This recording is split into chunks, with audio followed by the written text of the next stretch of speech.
What is up, my viewers and subscribers? I am Mike Wayne, aka Rebel180. And before I start the review, I just want to address something.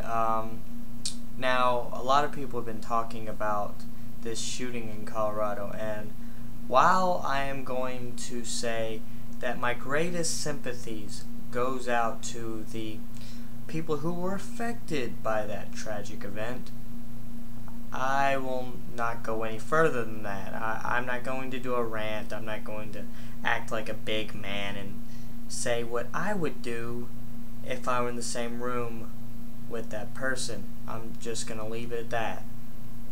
Okay, so here we go.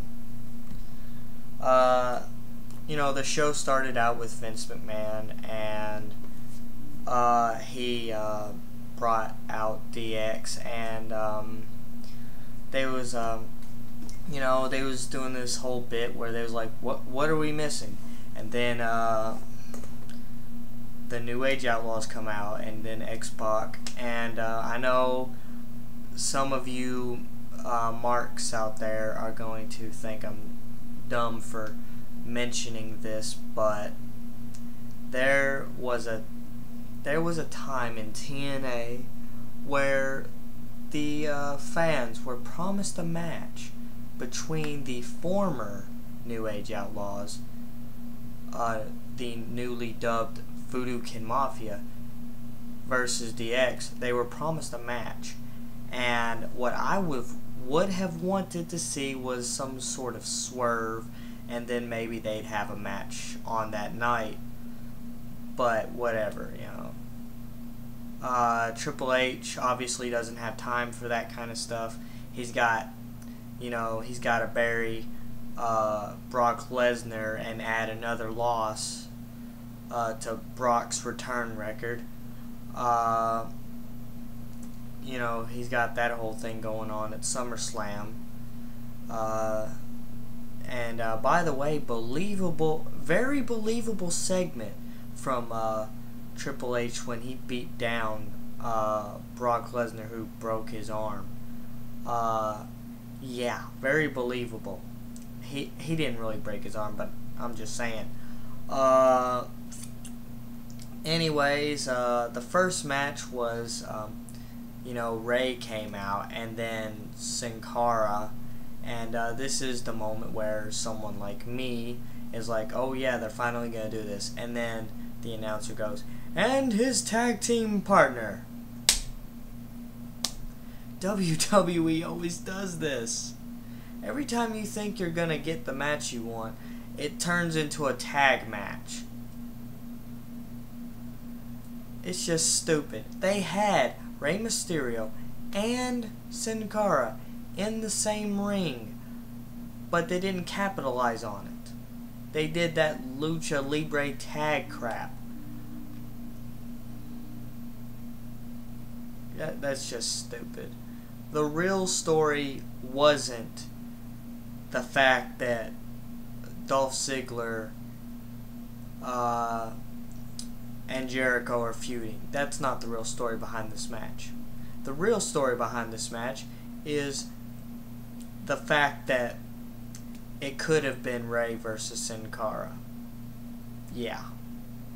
And for those of you Botch Cara idiots, he did do some botches at the last pay-per-view, but I'm pretty sure if you're on the top rope and someone is going to do a move on you, I'm pretty sure if you slip off the ropes, it's your fault. I'm just saying. Dolph Ziggler may be the king of selling, but I mean, everybody botches once in a while. Everybody does it once in a while. Anyways, that was the first match. We all, you don't even have to hear it from me to know who won. Sheamus with the bro kick, typical cookie cutter ending. you know, the 5 moves of doom garbage, you know, typical. And they had some nice segments. You know, they did this thing where AJ showed, you know, what's her, Layla, yeah, Layla. She showed Layla all the chaos going on in the, you know, in the hallway. You know, typical Jim Duggan cameo. They had Roddy Piper. Oh, did I mention this is the 1000th episode? Yeah, I forgot that. But they had Roddy Piper with, you know, R-Truth and Little Jimmy jump roping and all that. And then they did the most heinous cameo ever. They showed a guy dressed up as Mae Young's hand baby. Shame on you. No, but like, I forget what the other matches were. There was a match with Jack Swagger being jobbed out to, you know, Brodus Clay. He was being jobbed out to that guy, and they had a bunch of filler matches in this one.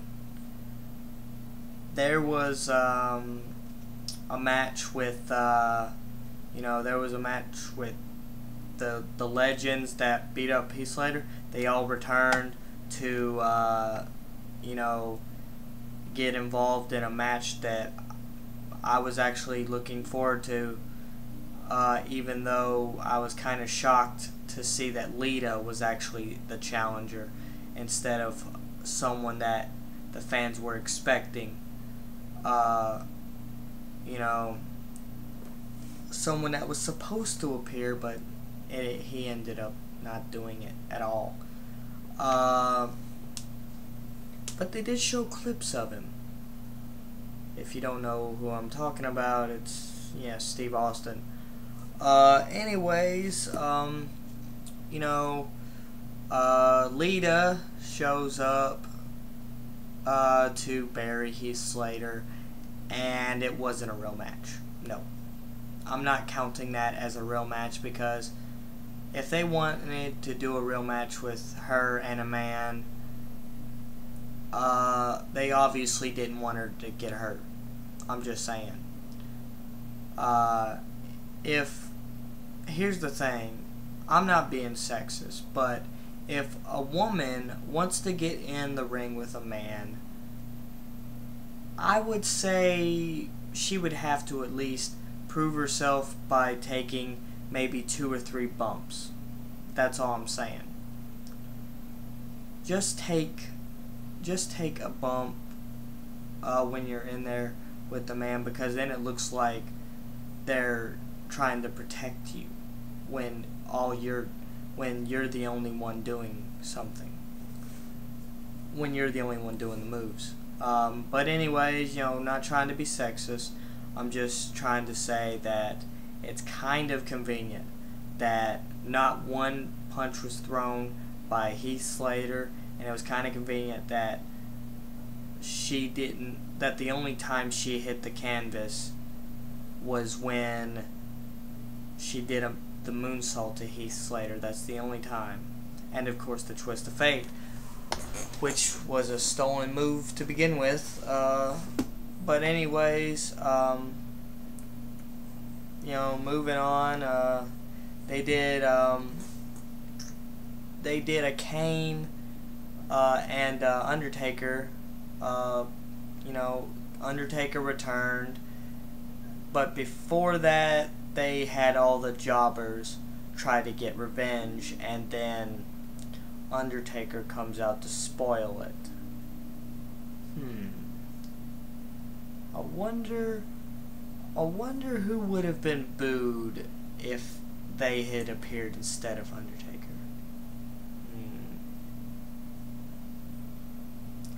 Maybe a certain person that uses that still has Motorhead for their theme song, maybe. But anyways, you know, I'm not trying to complain. I'm just saying there's a lot of filler.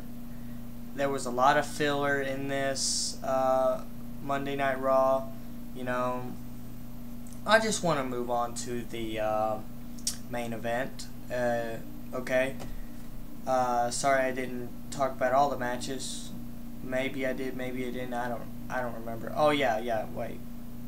I remember now. Yeah. We have a new Intercontinental Champion. I forgot about this because it really doesn't. I really don't like it. The Miz is now Intercontinental Champion, which most likely sets him up to become World Heavyweight Champion, and then we get to see him on talk shows acting the exact same way that he does on the show itself, in WWE. So yeah, I guess good for him. Whatever. I don't like it. You know, for you Miz fans out there, you can like him. I don't like him. I never really liked him in the first place. But anyways, you know, the main event was CM Punk versus John Cena, and throughout the night, guess what Jerry Lawler and Michael Cole said?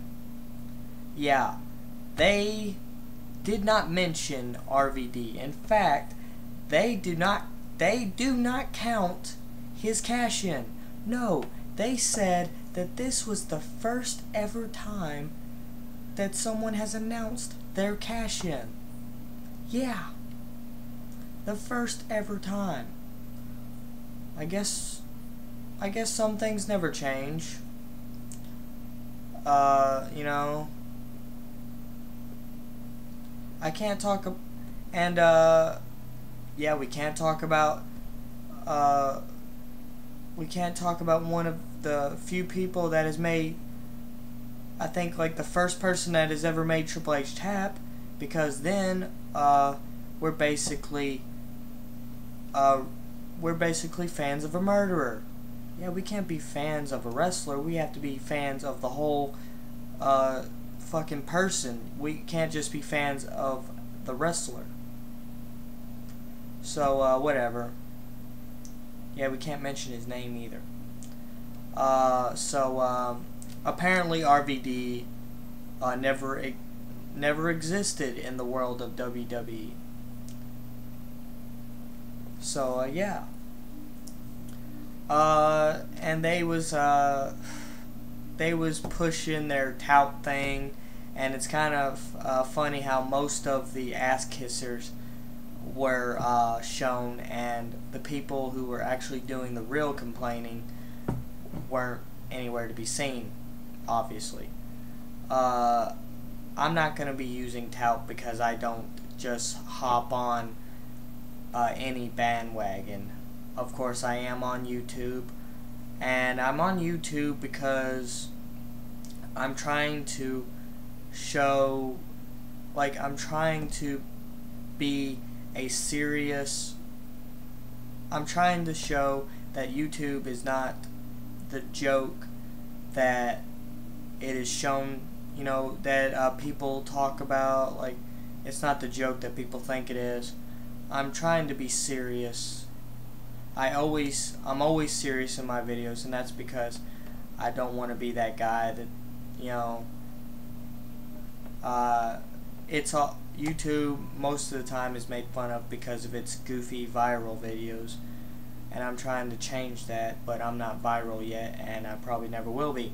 Anyways, the main event, CM Punk versus John Cena, filled with wrestling holds, and apparently CM Punk has been eating his Wheaties because he became strong enough. He, out of nowhere, became strong enough to put John Cena in a arm wrench, and then he suddenly put him in an abdominal stretch. But in Super Cena fashion, he did get out of it in record time.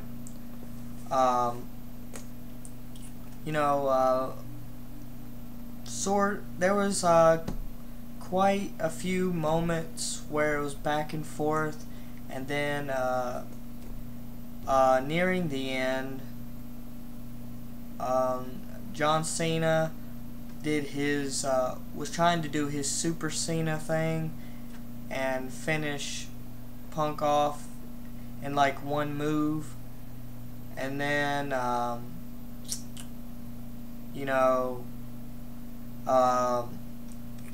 Big Show came out and ruined it after Cena found out that the ref was knocked out. I found that to be awfully convenient. And apparently they ruined the most anticipated moment of all time. CM Punk could have beaten Cena cleanly and made Cena the first person ever to lose after cashing in his Money in the Bank.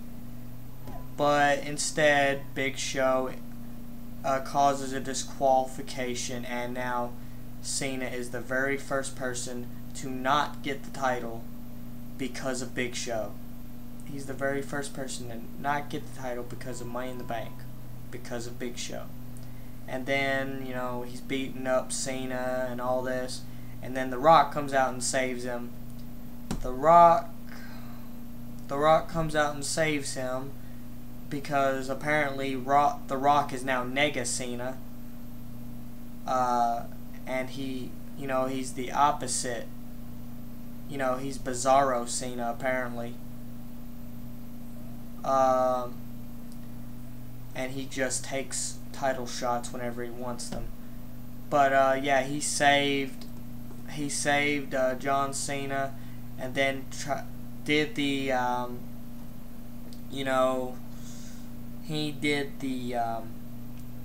he was trying to do the People's Elbow, and then he got clothesline based CM Punk. Go to sleep, CM Punk heel turn, and that's how the show went off. Sorry if it seemed like I was rushing. I don't remember everything. Yeah.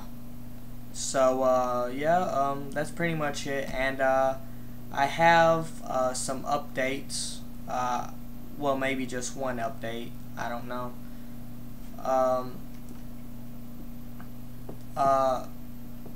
Some updates. I'm sorry, I'm not feeling too charismatic today. I'm not feeling in the mood. I'm not really in the mood tonight. But here we go. Okay, first off, I might be bringing back Commentary Adventure next month after I get my new Xbox, because the one I have now doesn't play games. And